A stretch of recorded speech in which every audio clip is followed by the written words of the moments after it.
In a year of mostly self-inflicted political wounds for Britain's Prime Minister Boris Johnson, dozens of members of his government resigned yesterday and today over how he handled allegations of sexual harassment by a former aide.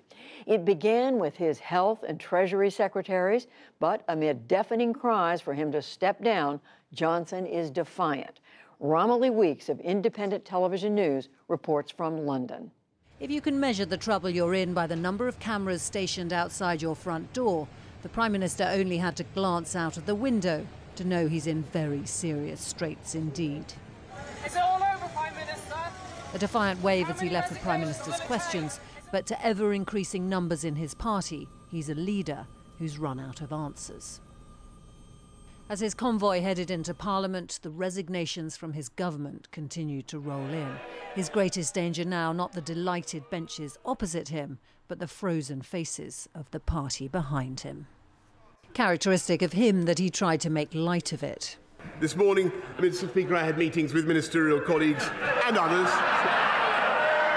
In addition to my duties in this House, I expect I shall have further such meetings later today. But that laughter soon died with this. What a pathetic spectacle. The dying act of his political career is to parrot that nonsense. And as for those who are left, only in office because no one else is prepared to debase themselves any longer, the charge of the lightweight brigade. The faces of the remaining loyalists on his front bench showing they were not enjoying the line of attack. And then one after the other, his own backbenchers wielded the knife. Does the Prime Minister think there are any circumstances in which he should resign? Today I ask him to do the honourable thing. Take responsibility and resign. Frankly, Mr. Speaker, the job of a Prime Minister in difficult circumstances when he's been handed a colossal mandate is to keep going, and that's what I'm going to do. Morning, Mr. Javid.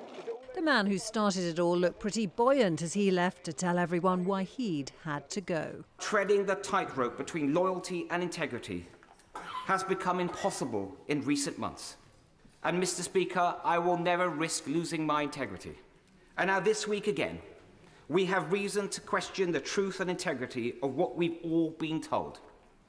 And at some point, we have to conclude that enough is enough.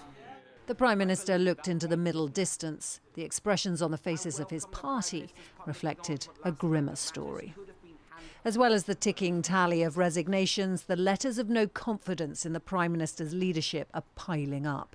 His next date with destiny facing a committee of MPs where 8 out of the 9 Tories questioning him had already withdrawn their support. Prime Minister, how's your week going? Terrific. Like many others.